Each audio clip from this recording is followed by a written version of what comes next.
আসসালামু আলাইকুম। পড়ছি ইলমা বেহরোজের পদ্মজা বইটি। দরদর করে ঘামছে ফাহিমা। ক্লান্তিতে শরীর ভেঙে পড়ার উপক্রম। কপালের বিন্দু বিন্দু ঘাম হাতের তালু দিয়ে মুছে শীর্ণ পায়ে হেঁটে একটা চেয়ার টেনে বসতেই তার হাত থেকে লাঠি পড়ে মেঝেতে মৃদু শব্দ তুলল। লাঠি তোলার আগ্রহ কিংবা শক্তি কোনোটাই পেল না সে। চেয়ারে ভার ছেড়ে দিয়ে চোখ বুঝল। ফাহিমার অত্যন্ত দক্ষ হাত, শক্তিশালী বাহু, পুরুষের মতো উচ্চতা তার। জিজ্ঞাসাবাদের দায়িত্ব পালনে সে শতভাগ সফল। আসামির মুখ থেকে কথা বের করতে, যে কোনো কিছু করতে বদ্ধপরিকর সে। বড় বড় রাঘব বোয়ালরাও তার সামনে টিকে থাকতে পারে না। অপরাধীরা তার হাত থেকে বাঁচার জন্য ভেতরের সব কথা উগরে দেয়নি, এমন ঘটনা কখনো ঘটেনি। অথচ আজ 5 দিন যাবৎ এক অল্প বয়সী মেয়ে তার হেফাজতে থাকা সত্ত্বেও মুখ দিয়ে টু শব্দটিও করেনি। শারীরিক মানসিক কোনো নির্যাতন বাকি রাখা হয়নি। তবুও তার আর্তনাদ কেউ শুনতে পায়নি। যেন একটা পাথরকে লাগাতার পেটানো হচ্ছে। তার জীবন নেই, ব্যথা নেই, একটি জড়বস্তু মাত্র। এই পাথরের রক্ত ঝরে, কিন্তু জবান খোলে না। ফাহিমা দীর্ঘশ্বাস ছেড়ে চাপা আক্রোশ নিয়ে মেয়েটিকে শাসালো। শেষবারের মতো বলছি, মুখ খোল। মেয়েটি তার থেকে 2 হাত দূরে চেয়ারে বাঁধা অবস্থায় ঝিমুচ্ছে। 1 মিনিট, 2 মিনিট করে 10 মিনিট পার হয়ে গেল, কিন্তু মেয়েটির থেকে কোনো জবাব এলো না। ফাহিমা হতাশা বোধ করছে। চারপাশে থমথমে নীরবতা। মেয়েটি কি নিঃশ্বাসও নেয় না। নীরবতা ভেঙে যায় বুটের ঠকঠক শব্দে। উপস্থিত হয় ইন্সপেক্টর তুষার। তাকে দেখেই ফাহিমা উঠে দাঁড়ায়, স্যালুট করে। তুষার পেশাদারি কণ্ঠে প্রশ্ন করে, কি অবস্থা? ফাহিমা নিজের ব্যর্থতা প্রকাশ করার সঙ্গে 4 দিনের বর্ণনা দেয় পুঙ্খানুপুঙ্খভাবে। তুষার বহুদর্শী চোখে মেয়েটিকে দেখল তার চারপাশে ঘুরতে ঘুরতে। তুষার বহুদর্শী চোখে মেয়েটিকে দেখল তার চারপাশে ঘুরতে ঘুরতে ফাহিমাকে বলল, আপনি আসুন। রিমান্ডে আসামিকে বিভিন্ন নির্যাতনের মাধ্যমে জিজ্ঞাসাবাদ করার ব্যাপারটা ফাহিমার কাছে ভীষণ উপভোগ্য। কিন্তু এই প্রথম সে কোনো দায়িত্ব থেকে পালাতে যাচ্ছে। ফাহিমা হাঁপ ছেড়ে বেরিয়ে যায়। তুষার একটি চেয়ার টেনে মেয়েটির সম্মুখ বরাবর বসে। ঠান্ডা গলায় বলে, আজই আমাদের প্রথম দেখা। সামনের মানুষটা যেভাবে ছিল সেভাবেই রইল, কিছু বলল না, তাকালো না। তুষার বলল, মা বাবাকে মনে পড়ে? মা বাবা শব্দ দুটি যেন নিস্তব্ধ তীরে সমুদ্রের ঢেউ নিয়ে আসে। মেয়েটি নড়ে উঠে চোখ তুলে তাকায়। তার অপূর্ব গায়ের রং, ঘোলাটে চোখ, কাটা ঠোঁট থেকে রক্ত ঝরছে। চোখের চারপাশে গাঢ় কালো দাগ। এ নতুন নয়, মুখের এমন দশা রিমান্ডে আসা সব আসামেরই হয়। তুষার মুখের প্রকাশ ভঙ্গি আগের অবস্থানে রেখে পুনরায় প্রশ্ন করল, মা বাবাকে মনে পড়ে? মেয়েটি বাধ্যের মতো মাথা নাড়ায়, মনে পড়ে। তুষার কিছুটা ঝুঁকে এলো। মেয়েটির দৃষ্টি জুড়ে নীলছে যন্ত্রণা। তুষার তার হাতের বাঁধন খুলে দিয়ে নির্বিকার ভঙ্গিতে প্রশ্ন ছুড়ল, নাম কি? মেয়েটির নাম সহ খুঁটিনাটি সবই জানে তুষার, তবুও জিজ্ঞাসা করল। তার মনে হচ্ছে অপর পক্ষ থেকে উত্তর আসবে। তার ধারণাকে সত্য প্রমাণ করতে ভারাক্রান্ত কণ্ঠে মেয়েটি নিজের নাম উচ্চারণ করল, পদ্ম। আমি পদ্মজা। পদ্মজা চৈতন্য হারিয়ে হেলে পড়ে তুষারের উপর। তুষার দ্রুত তাকে বাহু ডোরে আটকে ফেলল। উঁচু কণ্ঠে ফাহিমাকে ডাকলো, ফাহিমা, দ্রুত আসুন। 1989 সাল। সকাল সকাল রশিদ ঘটকের আগমনে হেমলতা বিরক্ত হন। তিনি বহুবারই পই পই করে বলেছেন, পদ্মর বিয়ে আমি এখনই দেব না, পদ্মকে অনেক পড়াবো। তবুও রশিদ উদ্দিন প্রতি সপ্তাহে নতুন নতুন প্রস্তাব নিয়ে আসে। হেমলতার কথা হচ্ছে, মেয়ের বয়স আর কতই হলো, মাত্র 16। শামসুল আলমের মেয়ের বিয়ে হয়েছে 24 বছর বয়সে। পদ্মর বিয়েও তখনই হবে, ওর পছন্দ মতো। হেমলতা রশিদকে দেখেও না দেখার ভান করে মুরগির খোয়ারের দরজা খুলে দিলেন। রশিদ একদলা থুথু উঠানে ফেলে হেমলতার উদ্দেশ্যে বললেন, বুঝছো পদ্মর মা, এইবার যে পাত্র আনছি একেবারে খাঁটি হীরা। হেমলতা বিরক্ত ভরা কণ্ঠে জবাব দিলেন, আমি কি আমার মেয়ের জন্য আপনার কাছে পাত্র চেয়েছি? তবুও বারবার কেন এসে বিরক্ত করেন? রশিদ উদ্দিন হার মানার লোক নয়। সে হেমলতাকে বোঝানোর চেষ্টা করল, যুবতী মাইয়া ঘোড়া রাহন ভালানা, কখন কি হইয়া যাইব টের পাইবা না। মেয়েটা তো আমার, আমাকেই বুঝতে দেন। রশিদ উদ্দিনের উপস্থিতি যে তিনি নিতে পারছেন না তা স্পষ্ট। তবুও নির্লজ্জের মতো নানা কথায় তাকে প্রভাবিত করার চেষ্টা করলো, কিন্তু সুবিধা করতে পারল না। ব্যর্থ থমথমে মুখ নিয়ে বাড়ি থেকে বেরিয়ে গেল। প্রতিদিন কোনো না কোনো পাত্রপক্ষ এসে হাতে টাকা গুজে দিয়ে বলবে, মোর্শেদের বড় ছেলেটারে চাই। সব পাত্র যদি এই এক মেয়েকেই চায় তাহলে তার কি করার? তাকেও তো টাকা পয়সা কামাতে হবে। রশিদ গজগজ করতে করতে আওড়ায়, গ্রামে কি আর ছেলে নাই? একটা ছেলেরাই কেন সবার চোখে পড়তে হইব?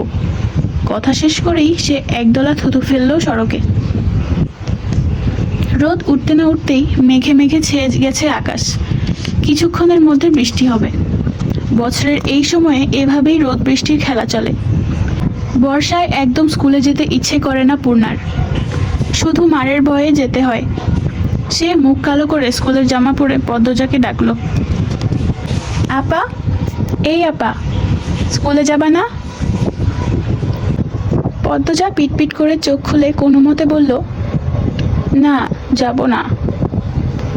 পরপরই চোখ বুজে তলিয়ে গেল গভীর ঘুমে। পূর্ণা নিরাশ হয়ে হেমলতার ঘরে গিয়ে জিজ্ঞেস করলো, আম্মা, আপা কি স্কুলে যাইব না? হেমলতা বিছানা ঝাড়ছিলেন। হাত থামিয়ে পূর্ণার দিকে কড়া চোখে তাকিয়ে বললেন, যাইব কি? যাবে বলবি, বল যাবে। পূর্ণা মাথা নত করে বলল, যাবে। হেমলতা বললেন, তোদের পড়াশোনা করাচ্ছি আঞ্চলিক ভাষায় কথা বলার জন্য নয়, বইয়ের ভাষায় কথা বলবি। পূর্ণা মাথা নত করে রেখেছে। তা দেখে হেমলতা সন্তুষ্ট হন। তার মেয়েগুলো মায়ের খুবই অনুগত। তিনি পুনরায় বিছানা ছাড়তে ছাড়তে বললেন, পদ্মর শরীর ভালো না, সারা রাত পেটে ব্যথায় কেঁদেছে, থাকুক, আজ ঘুমাক। পূর্ণার সদ্য পা দেয়া কিশোরী মন চট করে বুঝে যায় পদ্মজা কিসের ব্যথায় কেঁদেছে। সে গতকাল রাতে নানা বাড়ি ছিল বলে জানতো না, ভোরেই চলে এসেছে। নানা বাড়ি কাছে, হেঁটে যেতে 5 মিনিটও লাগে না। পূর্ণাকে চুপচাপ দাঁড়িয়ে থাকতে দেখে হেমলতা বললেন, তুই যা, মাথা নিচু করে যাবি, মাথা নিচু করে আসবি, কোনো অভিযোগ যেন না শুনি। আচ্ছা আম্মা। পূর্ণা ঘরে এসে আয়নার সামনে দাঁড়িয়ে নিজেকে খুঁটিয়ে খুঁটিয়ে দেখতে থাকে। সবাই বলে তার চুল নাকি খুব সুন্দর, কিন্তু সে নিজেকে পুরোটাই সুন্দর মনে করে। গায়ের রং কালো হতে পারে, তবে সে কখনোই সেজন্য নিজেকে অসুন্দর ভাবে না। পূর্ণার ইদানিং খুব সাজতে ইচ্ছে করে, কিন্তু হেমলতা সাজগোজ পছন্দ করেন না। তাই সে সতর্ক দৃষ্টিতে মায়ের উপস্থিতি একবার দেখে নিল। আশপাশে নেই। পূর্ণা দ্রুত গত মাসে মেলা থেকে আনা লাল লিপস্টিক গাঢ় করে ঠোঁটে মাখল। এখন হেমলতা দেখার আগে এক ছুটে বেরিয়ে যাবে। ঘড়ির কাঁটায় সকাল 10টা বাজলো। এখনো পদ্মজা ওঠেনি। হেমলতা শব্দহীন পায়ে মেয়েদের ঘরে প্রবেশ করেন। বিশাল বড় বিছানায় পদ্মজা 2 হাত ভাঁজ করে ঘুমাচ্ছে। জানালার পর্দা ভেদ করে আসা আলতো রোদ্দুরের স্পর্শে পদ্মজার মসৃণ পাতলা ঠোঁট, ফর্সা ত্বক চিকচিক করছে। হেমলতা বিসমিল্লাহ বলে দ্রুত পদ্মজার গায়ে 3 বার ফু দিলেন। গুরুজনরা বলে মায়ের নজর ভালো না, এতে সন্তানের ক্ষতি হয়। তাই সঙ্গে সঙ্গে নজর কাটাতে বিসমিল্লাহ বলে ফু দিয়ে দিলেন। হেমলতার মায়া লাগছে পদ্মজার ঘুম ভাঙাতে, তবুও আদরে গলায় ডাকলেন, পদ্ম, এই পদ্ম। পদ্মজা চোখ খুলে মাকে দেখে হুড়মুড়িয়ে উঠে বসে। যেদিন ঘুম থেকে উঠতে দেরি হয় সেদিনই তাকে হেমলতা ডেকে তুলেন। পদ্মজা অপরাধী কণ্ঠে প্রশ্ন করল, বেশি দেরি হয়ে গেছে আম্মা? হেমলতা হেসে বললেন, না, মুখ ধুয়ে খেতে আয়। পদ্মজা দ্রুত কলপারে গিয়ে দাঁত মেজে মুখ ধুয়ে নিল। হেমলতা ঢাকা বিশ্ববিদ্যালয়ে পড়েছেন। তার বাবা ছিল হাই স্কুলের শিক্ষক, তাই তার মধ্যে নিয়ম নীতির প্রভাব বেশি। মেয়েদের শক্তপোক্ত নিয়মে বড় করছেন, নিয়মের মধ্যে সবকিছু হওয়া চাই। পদ্মজা রান্নাঘরে ঢুকে দেখে স্টিলের প্লেটে খাবার সাজানো। হেমলতা রান্নাঘরে ঢুকতেই পদ্মজা দ্রুত ওড়না দিয়ে মাথা ঢেকে নিল। এটি হেমলতার দেওয়া আরেকটি আদেশ, খাওয়ার সময় মাথা ঢেকে খেতে হবে। পদ্মজা খেতে বসতেই হেমলতা মেয়েকে সরল কণ্ঠে বললেন, মুখ ধুতে গিয়ে চুল ভিজিয়ে এসেছিস, খেয়ে রোদে বসে চুলটা শুকিয়ে নিস। আচ্ছা আম্মা। পরক্ষণেই বলল, আম্মা, পূর্ণা প্রেমা আসেনি? পূর্ণা স্কুলে, প্রেমা দুপুরে আসবে। আর আব্বা? আব্বা কবে আসবেন? মিনমিন করে বলল পদ্মজা। এই প্রশ্নে হেমলতা থমকে দাঁড়ালেন। শুকনো গলায় জবাব দিলেন, খাওয়ার সময় কথা বলতে নেই। পদ্মজার চোখ দুটি জ্বলতে শুরু করে। তার জীবনে জন্মদাতা আছে, কিন্তু জন্মদাতার আদর নেই। সে জানে না তার দোষটা কোথায়, কেন নিজের বাবা বাকি বোনদের আদর করলেও তাকে করে না, কথা অবধিও বলেন না।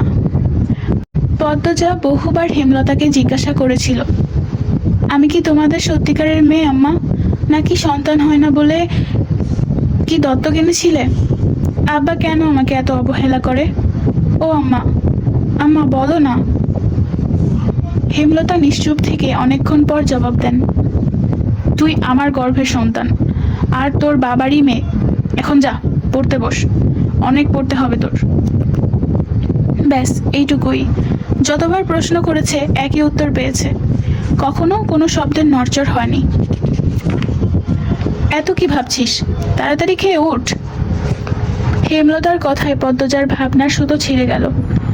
সে দ্রুত খাওয়া শেষ করে। হঠাৎ তার মনে পড়ে আজ বড়ই আচার বানানোর কথা ছিল। সন্ধ্যার পরপরই বিদ্যুৎ চলে যায়। কয়েক মাস হলো গ্রামে বিদ্যুৎ এসেছে। ৮ গ্রাম মিলিয়ে অলন্দপুর।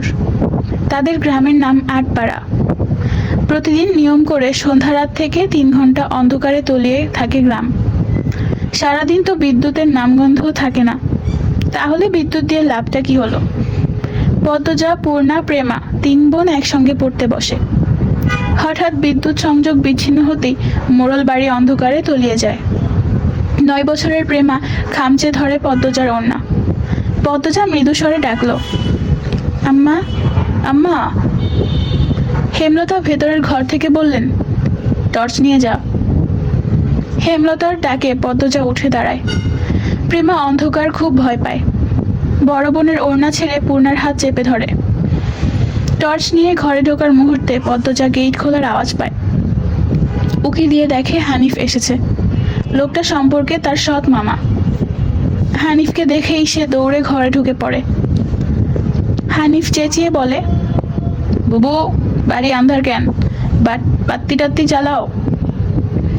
হানিফ নাকি? হেমলতা হারিকেন হাতে বারান্দায় এসে দাঁড়ান।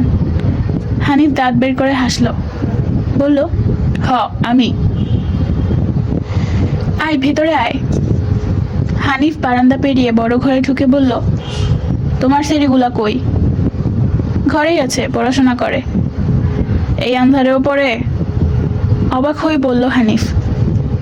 হেমলতা কিছু বললেন না। হানিফ এই বাড়িতে আসলে কোনো কারণ ছাড়াই অস্বস্তি হয় তার। তিনি প্রসঙ্গ এড়াতে বললেন, ওদের খাওয়ার সময় হয়েছে, তুইও খেয়ে নে। এইখানেই খামু, না তোমার সরাইখানাতে যাইতে হইব? তার উচ্চারিত শেষ বাক্যে রসিকতা ছিল। গ্রামে থেকেও হেমলতা খাবারের জন্য আলাদা ঘর রেখেছে, সেটা হানিফের কাছে রসিকতাই বটে। হেমলতার স্বাভাবিক সুরে বললেন, খেতে চাইলে খেতে আয়। পদ্মজা কিছুতেই রাতের খাবার খেতে আসলো না। কেমন জড়সড় হয়ে আছে। মনে হচ্ছে হানিফকে ভয় পাচ্ছে বা কোনো কারণে অবহেলা করছে। হানিফ ৬ বছর সৌদিতে ছিল, ৩ মাস হলো দেশে ফিরেছে। 3 মাসে যতবার হানিফ এই বাড়িতে পা রেখেছে ততবারই পদ্মজা অজুহাত দিয়ে দূরে দূরে থেকেছে। হেমলতার বিচক্ষণ সন্দেহবাতিক মস্তিষ্ক মুহূর্তে ভেবে নিল অনেক কিছু। আজই এই লুকোচুরির ফয়সালা করবেন তিনি। হানিফ পদ্মজাকে দেখার জন্য অনেক ছলছাতুরি করেও সুযোগ পেল না। বিদ্যুৎ আসার ঘণ্টাখানেক পর হানিফ চলে যায়। পূর্ণা প্রেমা ঘরে ঢুকতেই পদ্মজা ঝাঁপিয়ে পড়ে তাদের ওপর। রুদ্ধশ্বাস কণ্ঠে বলে, কতবার না করেছি লোকটার পাশে বেশিক্ষণ না থাকতে? তোরা কেন শুনিস না আমার কথা? পূর্ণা প্রেমা বিস্ময়ে হতবিহ্বল। পদ্মজা কখনো কিছু নিয়ে এভাবে নিষেধ করে না, তাহলে এখন কেন এমন করছে? হেমলতা রুমে ঢুকতেই পদ্মজা চুপসে গেল। পদ্ম, আমার ঘরে আয়। মায়ের এমন কাট কাট আদেশ শুনে পদ্মজার কলিজা শুকিয়ে একটুখানি হয়ে যায়। পূর্ণা প্রেমা নিজেদের মধ্যে চাওয়াচাওয়ি করে। পদ্মজা ধুকধুকানি হৃদস্পন্দন নিয়ে হেমলতার ঘরের দিকে গেল। হেমলতা মেয়ের দিকে সরু চোখে তাকিয়ে আছেন। পদ্মজা পায়ের আঙুল খিচে দাঁড়িয়ে আছে। সুন্দরীরা ভীতু আর বোকা হয় তার দৃষ্টান্ত প্রমাণ পদ্মজা। তাকে ছাড়া পদ্মজা কিভাবে চলবে?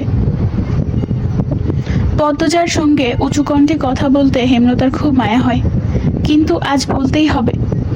আবেগ লুকিয়ে তিনি বজ্রকণ্ঠে প্রশ্ন করলেন, কি লুকোচ্ছিস আমার থেকে? হানিফ কি করেছে? পদ্মজা ফোপাতে থাকে। হেমলতা সেকেন্ড কয়েক সময় নিয়ে নিজেকে সামলে নিলেন। কণ্ঠ নরম করে বললেন, হানিফ ধরিবাজ লোক, সৎ ভাই বলে বলছি না। আমি জানি সে কতটা খারাপ। তার ব্যাপারে যে কোনো কথা আমি বিশ্বাস করব। তুই আমাকে বল, কি লুকোচ্ছিস? কি করেছে হানিফ? মায়ের আদরে কণ্ঠ শুনে পদ্মজা বাঁধ ভাঙা নদীর মতো হু হু করে কেঁদে উঠল, লুটিয়ে পড়ল মায়ের পায়ে। বাড়িটি মোড়ল বাড়ি নামে পরিচিত। পদ্মজার দাদার নাম ছিল মিয়াফর মোড়ল। তিনি গ্রামের একজন সফল ব্যবসায়ী ছিলেন।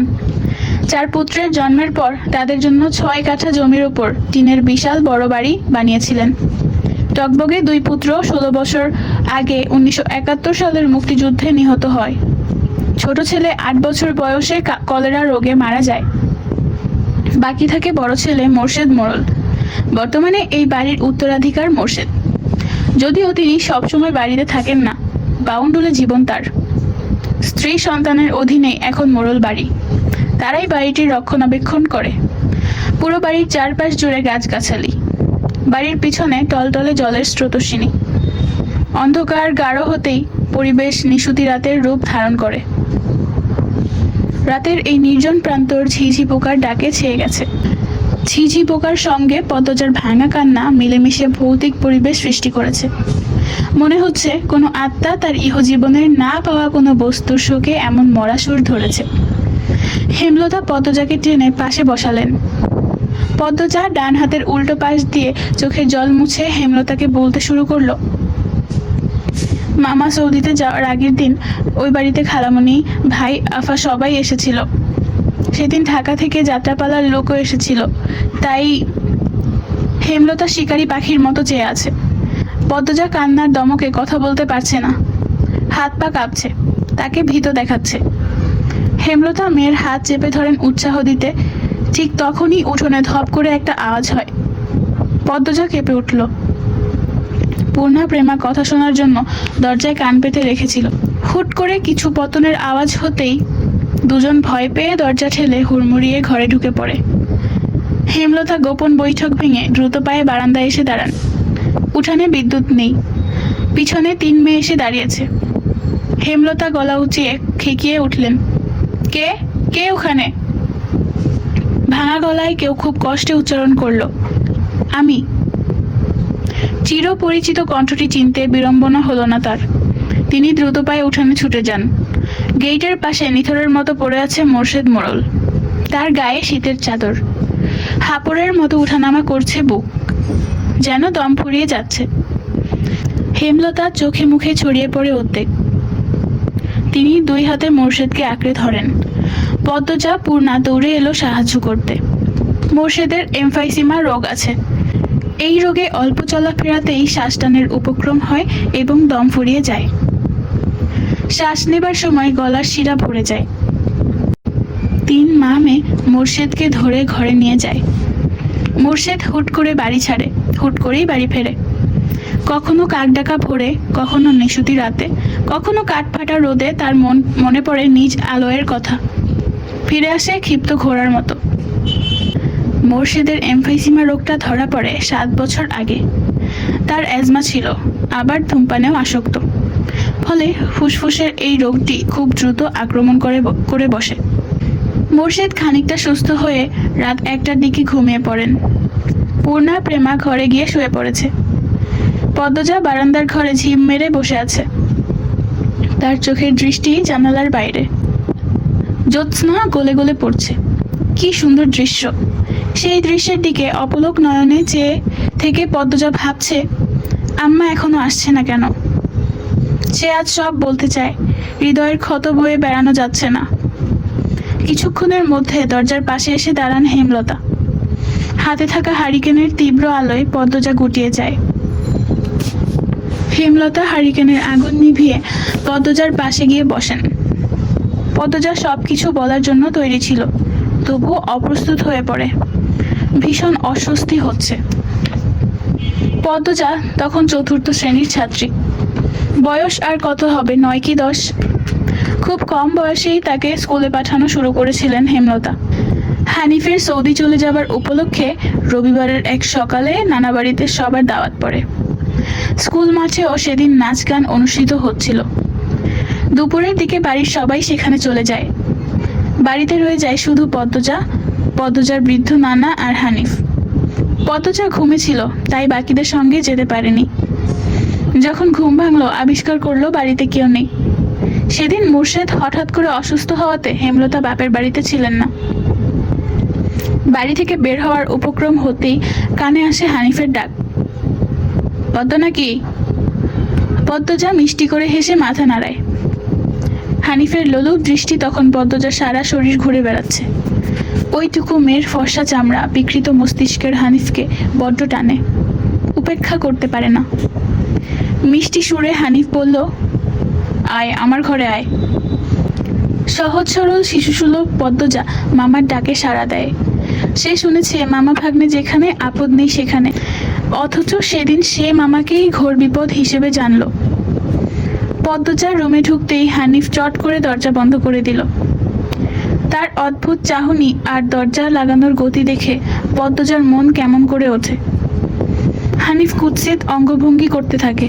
পদ্মজার দেখতে খুব খারাপ লাগছে, গা ঝিমঝিম করছে, ভয় হচ্ছে। হানিফ বিছানায় বসে পদ্মজাকে কাছে ডাকে, এদিকে আয়, তোর লাগে গল্প করি। পদ্মজা কাছে যেতে সংকোচ বোধ করছে। হানিফ পদ্মজার ডান হাতে ধরে টেনে কোলে বসায়। পদ্মজার বাহুতে গভীরভাবে স্পর্শ করে বলে, তুই জানোস তুই যে সবার থেকে বেশি সুন্দর? হানিফের প্রশ্ন পদ্মজার কানে ঢুকেনি। সে মোচড়াতে থাকে কোল থেকে নামার জন্য। আপত্তিকর স্পর্শগুলো পদ্মজাকে খারাপ অনুভূতি দিচ্ছে। তার কান্না পাচ্ছে, মাথা ভনভন করছে।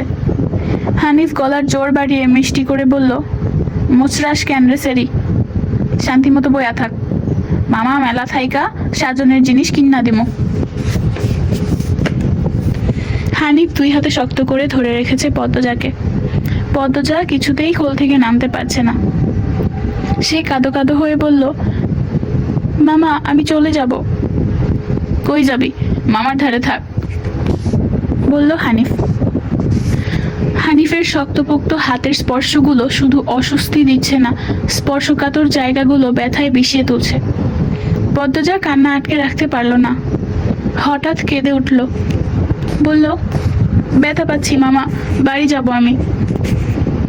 হানিফ হাতের বাঁধন নরম করে আদুরে গলায় বলল, আচ্ছা আর ব্যথা দিতাম না, কান্দিস না। বাঁধন হালকা হতেই পদ্মজা কোল থেকে নেমে পড়ে। হানিফকে তার আজরাইলের মতো লাগছে। মায়ের কাছে সে আজরাইলের অনেক গল্প শুনেছে। আজরাইল যখন জান নিতে আসবে তখন শরীরে খুব কষ্ট অনুভব হবে। এই মুহূর্তে যেন ঠিক তেমনই অনুভূতি হলো। তাহলে তার হানিফ মামাই আজরাইল? পদ্মজা দরজার দিকে তাকায়। অনেক উঁচুতে ছিটকিনি। উচ্চতা কম হওয়াতে সে দরজা খুলতে পারবে না। তাই হানিফকে ভীত কণ্ঠে অনুরোধ করলো, মামা দরজা খুলে দাও, থমকে উঠল হানিফ। কেন, আমি তোরে যাইতে কইছি? তার কর্কশ কণ্ঠের ধমকে পদ্মজা ভয়ে কেঁপে উঠল। তার চোখে নহর বইছে। হানিফ পদ্মজাকে জোর করে কোলে তুলে নেয়। পদ্মজা কাঁদছে, বারবার বলছে, মামা আমি বাড়ি যাব। হানিফের তাতে বিন্দুমাত্র ভ্রুক্ষেপ নেই। বাড়িতে কেউ নেই। বৃদ্ধ সৎ বাবা বধির, কানে শুনে না। পদ্মজা হানিফকে কিল ঘুষি দিতে থাকে। ভয়ে জোরে জোরে কান্না শুরু করছে। এভাবে কাঁদলে পাশের বাড়ির যে কেউ চলে আসবে।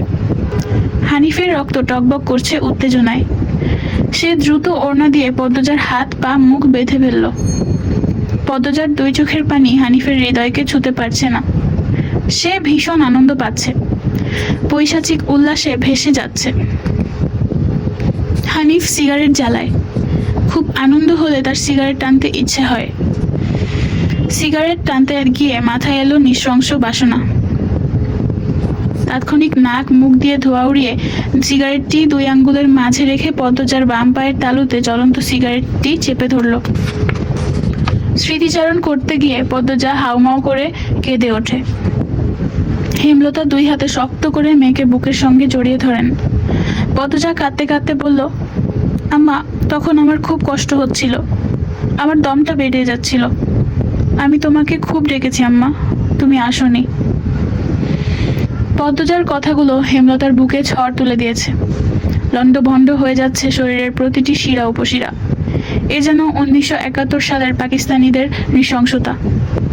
নিজের চোখে তিনি দেখেছেন পাকিস্তানিদের নিষ্ঠুরতা।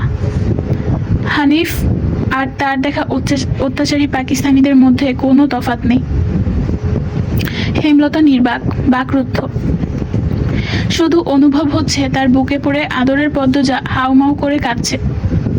হেমলতার সর্বাঙ্গ জ্বলছে। হানিফকে ক্ষতবিক্ষত করে দিতে হাত নিষ্পিস করছে। সেদিন একটুর জন্য পদ্মজা ধর্ষিতা হয়নি। পোড়া স্থানের যন্ত্রণা আর মানসিক চাপ সহ্য করতে না পেরে চৈতন্য হারায়। তখনই বাড়িতে সবাই ফিরে আসে। বাকিটুকু আর পদ্মজাকে বলতে হয়নি। হেমলতা জানেন। পদ্মজার গা কাঁপিয়ে জ্বর এসেছিল সেদিন। 21 দিন বিছানায় ছিল। ততদিনে হানিফ দেশ ছেড়ে চলে যায়। পদ্মজা ভয়ে লজ্জায় ঘটনাটি কাউকে বলেনি। পায়ের পোড়া দাগ দেখে যখন হেমলতা প্রশ্ন করেছিলেন, পা এমনভাবে পুড়ল কি করে, পদ্মজা সহজভাবে জবাব দিয়েছিল, চুলার কাছে গিয়েছিলাম, লাকড়ির আগায় পা লেগে পুড়ে গেছে। কথাটা পদ্মজা সাজিয়েই রেখেছিল, সঙ্গে অনেক যুক্তি। তাই মিথ্যে বলতে একটুও কাঁপেনি। পুরো ঘটনাটা পদ্মজার বুকে দগদগে ক্ষত হয়ে রয়ে যায়। এই 6 বছরে লুকিয়ে কতবার কেঁদেছে সে। মনে হলেই চুপ করে কোথাও বসে থাকে। হেমলতা মেয়ের নিশ্চুপতা দেখে মাথা ঘামাননি কখনো। পদ্মজা ছোট থেকেই চুপচাপ ছিল। কিন্তু আজ হেমলতার খুব আফসোস হচ্ছে। নিজেকে অপরাধী মনে হচ্ছে। তিনি ভেবেছিলেন তার 3টা মেয়েই তার কাছে খোলা বইয়ের মতো, চাইলেই পড়া যায়। পদ্মজাকে বাড়ির পিছনের দিক নদীর বুক দিয়ে তরতর করে বয়ে যাওয়া স্বচ্ছ টলটলে পানির মতো মনে হতো, যার জীবনে অস্বচ্ছ বলতে কিছু নেই, সবই সাদামাটা, সহজ সরল। অথচ পদ্মজার জীবনে কত বড় দাগ জ্বলজ্বল করে জ্বলছে, কত বড় ঘটনা লুকিয়েছিল। মেয়েরা কথা লুকিয়ে রাখায় সীমাহীন ক্ষমতা নিয়ে জন্মায়। কথাটি নিজের মেয়েদের ক্ষেত্রে মাথায় আসেনি। অনেকক্ষণ মায়ের বুকে থাকার পর পদ্মজা শান্ত হয়।